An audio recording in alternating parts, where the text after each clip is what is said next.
Hello, everybody.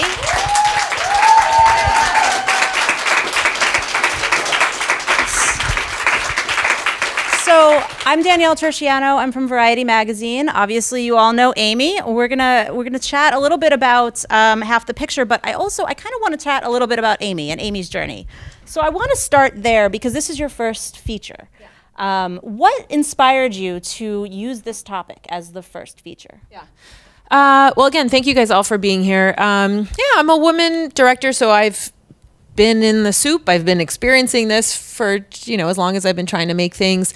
And kind of, I was trying to get my own narrative film going and was having trouble getting it financed, which a lot of independent filmmakers do, particularly women who find it tougher to raise that money. And kind of at the same time that I was pushing on my journey to get this film, get a different film made, the ACLU investigation was going on, and it seemed like, oh, wow, these things that women have been talking to each other about for a very long time, someone is actually listening, someone is taking them seriously, someone is devoting resources and time to looking in, to investigating this, and maybe something is going to happen. Maybe after all these, years of it's the year of the woman and Catherine Bigelow wins the Academy Award and we're all good. Well, we're actually not all good. And now, this kind of like wave of interest, it seemed like something was different and maybe something would change, could change. So when you set out to work on the project, where did you start in terms of the types of people that you knew you wanted to interview and, the balance of, we're going to talk about some hard topics because some of these people have had hard roads, harassment, et cetera, misogyny, but also at the end of the day, we want this to be an uplifting project. Yeah. Well, the women in the film, the good and bad of the fact that this was a very independently made DIY film. We started this film, we literally bought the gear that we needed on credit cards. That gear is still sitting on my credit cards every month. I'm reminded about it. We sold the film and we'll all be fine. But yes. It's actually playing in Los Angeles at the Lemley Monica Film Center till Thursday. So tell your friends to go check it out. But yeah, the good and bad of that is that I really was able to reach out to women who I adored them. I love their work. I have such a connection to their films. I remember seeing those films when I was a kid or growing up or in college so I was just really connected to their work. So I think the film certainly is about the challenges that these women face, but it's also a celebration of their work. And I feel like that celebration and the joy that they have in creating and the perseverance was always kind of embedded in the DNA of the film, because I, as a film lover, am just, am such a fan of their work. So yeah, we wanted to explore the issues, but we also wanted to remind you, and even with the little clips of these films, it's like, oh, right, remember how great all these films are? And I feel like often these women filmmakers in those films don't get name checked as often as they should. Yeah. Now, when you were talking about specifically the film clips and the types of projects that you wanted to check, you had a good balance of live action. You also had some animation represented. Did you feel like there were different stories there that almost you could have split this out and they're subsects, and this could have been a lot of smaller documentaries? Yeah. I also, as a film fan, I like a lot of different kinds of films. So, storytelling. So yeah, certainly we had a 3-hour-long rough cut of this that was amazing. I loved it. I cut it down by half out of necessity of the realities of the market. But there was just so much good stuff. And I just love these creators. So yeah, I think you could have women in animation, women in comedy, women in action, women in drama, women in TV, LGBTQ, and, they're just, you could have lots of kind of smaller categories of it, but I kind of we wanted to have a nice cross section of women's experience and different kinds of women who work in different genres, different ages, to represent as best we could, the experience of various women directors. I mean, it's obviously a very timely project right now, but it's in a sense also, and this is unfortunate, but it's timeless because this problem has been ongoing for ever since the industry started. So I think one of the things I found really interesting about the project was the wide shots where you'd pull back and we'd see you and your crew working. Yeah. How intentional was that to kind of say, like, look, we're showing you women working so that it does become more common and that maybe the male person watching will then hire them. Yeah, that was a very intentional part of the film and the filmmaking, in that, it's a film about filmmakers. It's a film about making movies. And so we wanted to show kind of the behind the scenes of this is what it looks like. And here's the nicely composed frame, and here are the flags and the lights and the apple boxes and the, all that kind of stuff to demystify what a director does and what a film set looks like. And it's not magic, it's craft, and it's material, and it's people, and it's, people coming together to create something as best they can. So we wanted to show the behind the scenes of it and the seams of it and all of that. And also, the film is largely about sisterhood. It's about women kind of giving advice to other women who've been there, telling women who are coming up, this is what I suggest, or this is what I went through, and this is how I dealt with it. And we kind of just wanted to visually represent that process. So you see these established women kind of sharing with us their very hard-won knowledge, and you see us as a crew kind of like soaking it up, being like, So we wanted to kind of just represent that on screen too. And speaking to advice, what do you feel like when you were doing these interviews, and you said there was a lot on the cutting room floor, do you feel like there was anything that was overarching that almost everybody said, this is something that's important, this is what's helped me in my career, this is what I think will help every woman? Yeah. I think all the women in the film share, even though they go through their moments of self-doubt, they share pretty deep wells of self-confidence, because you're going to, certainly actors know, directors know, anyone in this business knows there is so much rejection, and so often you're not what they're looking for, or you're not the right bet, or whatever. That's just part of the business. And I think the women largely shared a very deep sense of the value of them and their work and their stories. And they also kind of shared it's manifested in different ways, but kind of like a punk rock attitude and a defiance of like, you may be telling me this, but I'm going to do that. And I think that is an attitude that helped a lot of them persevere when they were told many times in many different ways to sit down and shut up, or to stay in your lane, or who do you think you are, or all of those kinds of subtle and not so subtle, ways that people get put in a box or dissuaded to do from what they want to do. So I think they all kind of shared that fierceness of defiance. I mean, the film kind of ran the gamut of not only their stories at work, but also some of their personal stories as well. Was that always the plan going in, to be able to talk about, we ask this of women all the time, how do you have it all? How are you a mother and a director? We don't ask that of men. Yeah. So was it always the plan that I was going to ask them this to show almost that hypocrisy? Yeah, yes.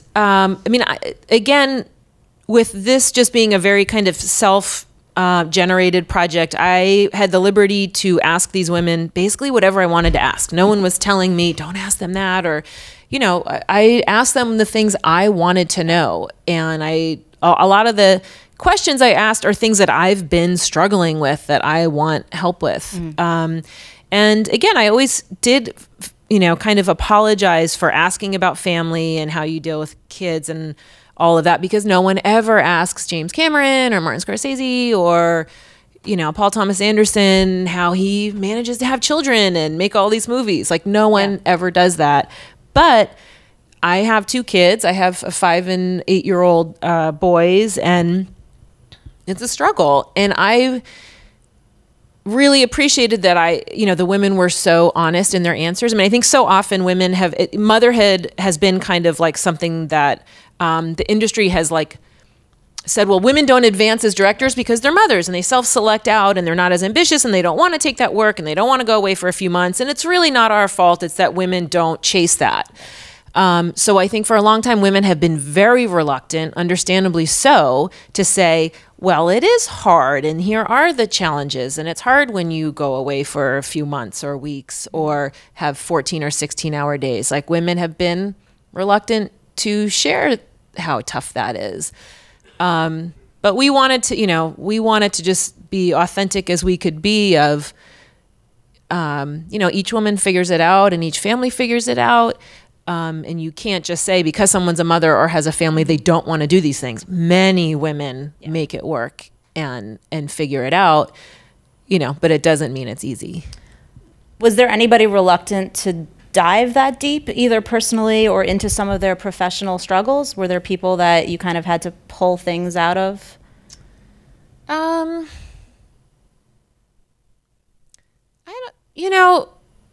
I think once the women sat down with us, they were kind of there, they were pretty open. And I think a lot of the women that we interview, they do a lot of interviews. And so they're used to kind of giving the sound bites of here's me and my career and all of that. And, we interviewed each woman for like an hour to an hour and a half. I did a lot of research before I interviewed them. I was really familiar with their work, and I give them a lot of credit for opening up as much as they did, because I think a lot of what's in the film, they aren't those sound bites. They're kind of pretty deep and thoughtful answers, and I'm, very grateful to the women for going there with us. I'm going to pepper in some audience questions as we do this, and one of the ones that I really enjoyed, and I hope that you all will as well. This came up a little bit in the film, just in terms of like the types of stories that women directors are asked to direct. So the question is from Karina: do you think female directors are expected to bring female-driven stories to life, or are they expected to continue the tradition of assigning conventionally driven roles? Wait, say that last thing again? The second. Yeah, conventionally driven roles? Assigning conventionally driven roles, like supporting.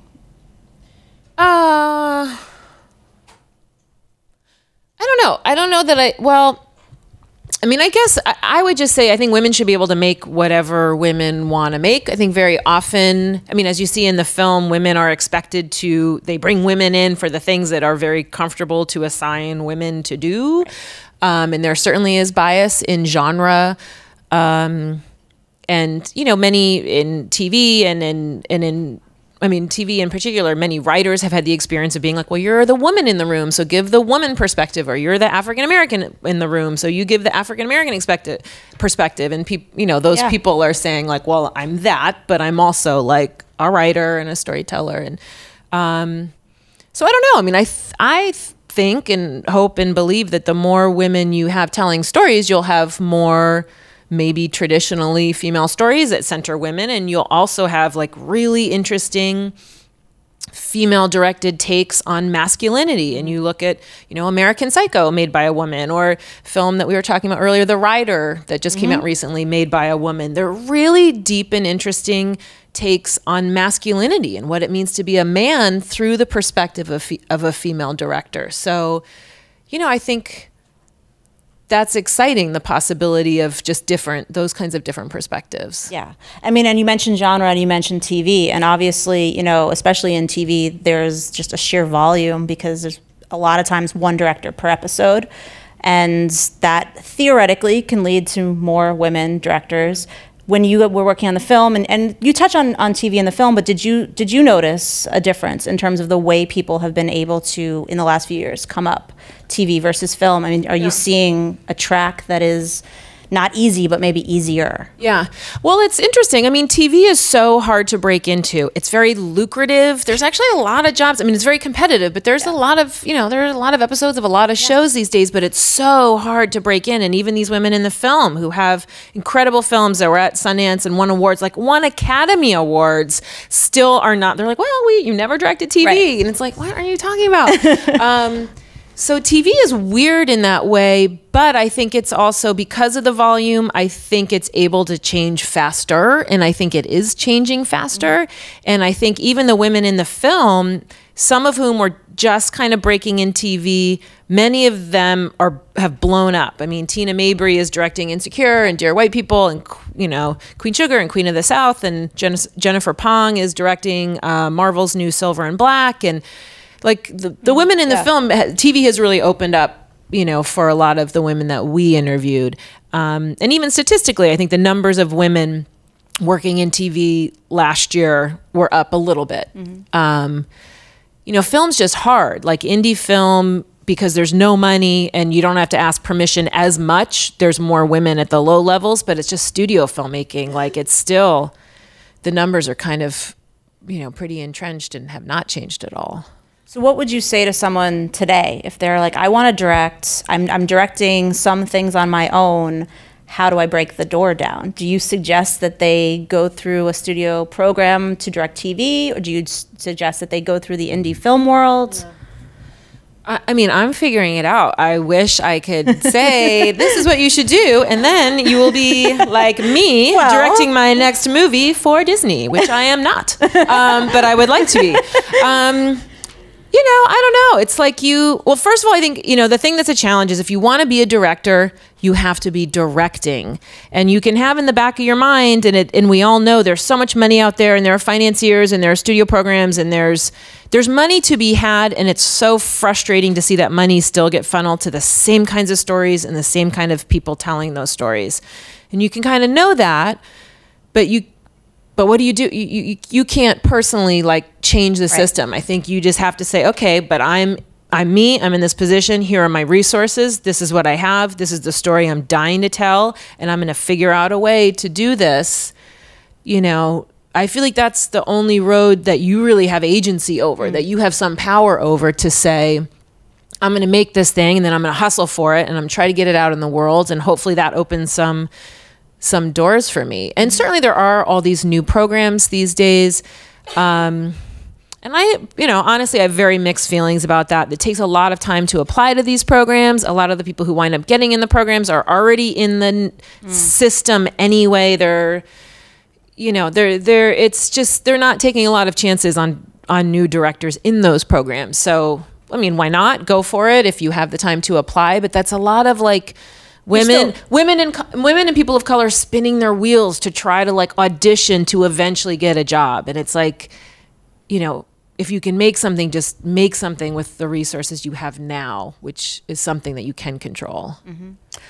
Have you been hearing feedback from people who have seen the film that are doing that now, that are saying, I'm following this advice. I'm inspired to make my film, even if I have to put it on my credit card and hope, you know. Don't recommend it. Really don't. But don't take that road. But yeah, you know, honestly, at every single screening, people have told me that, you know, or tweeted that after and said, like, I've had the script and it's been sitting in my drawer and I'm going to make it, and it's a short or it's a doc or it's a feature, or I'm going to produce my friend's thing, or like, I've seen this and I'm going to go forward with this thing that I've been wanting to make for a long time.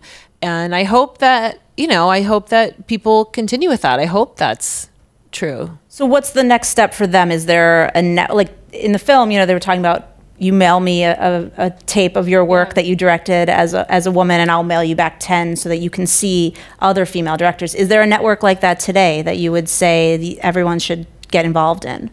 Well, I think in general, whenever you're making something, it's like find your tribe. And certainly in Los Angeles, there's a lot of networks and groups. And there's Film Fatales, a group of film directors. Alliance of Women Directors is a group of women directors. You know, different film schools have different groups. Whatever that place is, there are a lot of resources in that way. And you do need to find your tribe, because it is a very long, hard, frustrating, discouraging, occasionally painful road, and you need to have that support. And yeah, I mean, kind of work to find that and share your work. I mean, honestly, just this morning there was a young Southeast Asian guy who was volunteering at Sundance London, where our film screened at the end of May. And he's like a physics student, but he really wants to be in film. So he was volunteering at that festival. And this morning he sent me a 1-minute short that he did that was like an Instagram contest thing. And he was like, I was really inspired by your film. And, you know, that's amazing. Yeah. Okay. So obviously in the film, mostly talking to established directors. When you look at what you consider the success, and this question is from Deborah, when you look at the primary ingredients for success for millennial female directors, do you think it's different? Do you feel like there's something different they have to do? I think it's different just in that there's so much access to technology and people are so much more familiar with technology than I was at their age. I mean, at all these festivals that the film has been at, there's always these like really young filmmakers, like teenage filmmakers who are already like, I made a web series. And you're like, are you kidding? Like, that's amazing. So they're already familiar with that technology. And I think there's maybe a little bit less, awe. They are less in awe of the mystique of what a director does. I mean, they're already making content all the time, so that's helpful. And I think it is different in that for a long time, I think women in the business who did achieve some level of success, I mean, largely out of necessity, it was very hard to open doors for other women, and maybe they were tougher on other women, or they didn't feel like they could speak up in that way because they're like, I'm barely in this room, I can't be trying to pull you along, or I'll get labeled as the feminist who's always talking about women's issues and all that kind of nonsense. And I think just with all these women speaking out in such a public way in this film and at the Golden Globes and at Cannes and at the Oscars, actresses and directors, I think that is really changing. And I think women are seeing how much they can accomplish by helping one another, by speaking up for one another. And I think certainly like millennial women and like this new generation of women, I think there's a little bit less of a sense of this competition of like, there's one episode a season that's for a woman, so all of you fight it out, like there's just a different sense. And women like, Lena Dunham and these young directors are very aware of the power of helping other women, whereas it was a lot harder for older generations of women. And I mean, we're here on an interesting day. We were talking a little bit about this backstage, just that the Academy inducted over 900 new members, still not quite at parity. It's 49% women and I believe 38% people of color. But, the idea that we're getting there, the idea that like there will be more female and minority voices in those rooms voting on important things. I mean, obviously it's a step in the right direction, but how much more work do you feel like those people have to do to keep this trend going rather than in 5 years we have slipped? Yeah. Well, I was just reading that this morning, and I know a bunch of the people who are in the Academy now. It's like these women who have been making documentaries for a long time, or women composers, or just people who I've worked with, and they are so deserving of that honor, and I'm so happy for them. And you can't look at that and not say that that's not going to change. And even we were talking backstage, I think. The board of the Academy and the Academy governors is more diverse now than it was a couple of years ago. And that diversity on the board has been essential and fundamental to these new members coming in. I mean, for every one of these new members who are people who are not traditionally, haven't been considered, people have been in those rooms fighting for those people, naming those names and saying, you have to consider these people, they're incredible. So that's the power of just what being at the table can bring. I mean, those people are using their political capital to fight for, a lot of women and people of color who deserve to be in the Academy, whose names just have not been brought up in past years because the table just looked different. But I think with any of this, you can't get complacent and you can't underestimate just the power of the status quo. And this is a business where there's a lot of power, there's a lot of prestige, there's a lot of money. People are not, they're not that willing to say, come take what I have, It's just, that's not human nature. They're very comfortable with how things are now.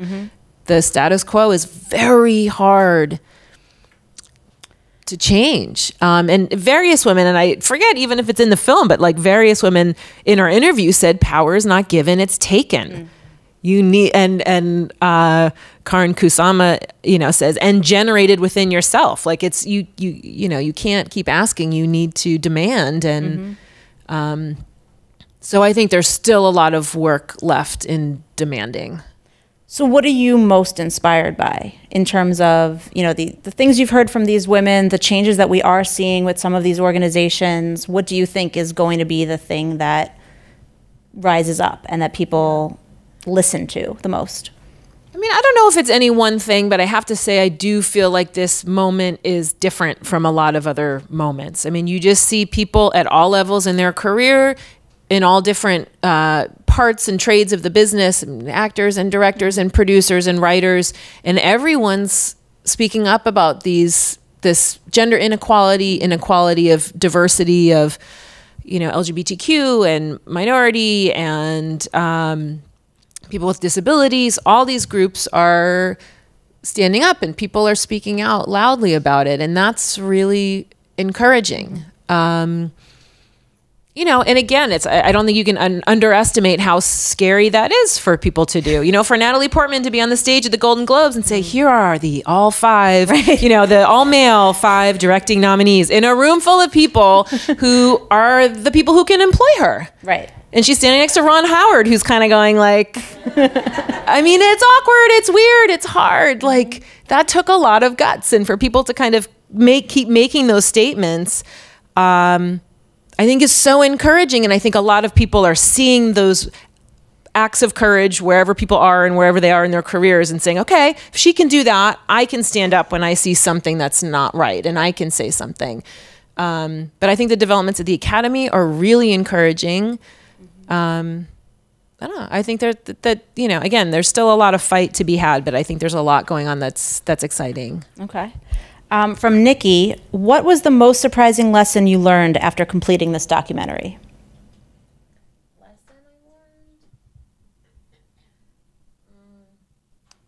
And I would say it could be about you as a filmmaker. It could be about the, subject. Yeah, I mean, I would just say that I was surprised. I've said this before that, I was kind of surprised that so many of the women who I just look at as these phenomenally talented women, who are such good writers, such good directors, just to hear that they had so many of the same challenges that I've had. And they've had crew members say like snotty things about them, and they've applied for grants and they haven't gotten them. And they've applied to labs and they haven't gotten them. And they've submitted to important festivals and not gotten in.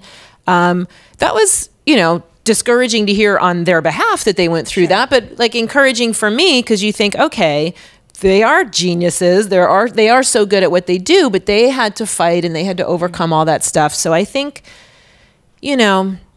many of us in this business are kind of more sensitive people, and I've definitely learned lessons in just like having a thicker skin. And, Sam Taylor Johnson talks about making 50 Shades of Grey, and she just dealing with the studio system. She had to toughen up. She had to get tougher to get through that experience. And, so that's been inspiring for me. And I'm like, the various challenges the film has had, I'm just like working to get stronger in that way. Okay.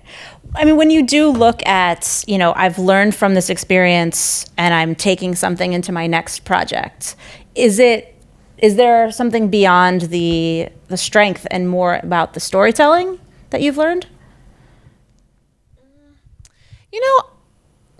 Not really. I mean, I think that storytelling wise, we all have our perspective and our strengths and our weaknesses and our things that we're attracted to. And I feel, for better or for worse, I feel pretty confident in my storytelling sensibility. It's really a lot that I learned from these women and that I'm like working to develop, or just like yourself as a figure in the business, as like a business person, as a presence, and some of the stuff that we have to, get more comfortable of landing in who you are and communicating who you are and taking center stage and advocating and fighting for your work. Things like that are a little bit less comfortable than being on set and directing and making the thing. Like that feels very comfortable. It's more the like yourself as a presence in the world kind of thing that I found I've taken a lot of advice from the women in the film, and you know, they've helped me get better about that. I mean, I think that's what's so interesting too, is like, it's not enough to just do the job anymore. Like you're saying an advocate, but also, I mean, you have to promote yourself. You have to promote your own film. You know, you have to a lot of times create your own content to then direct it. What do you feel like is the most important aspect in that regard?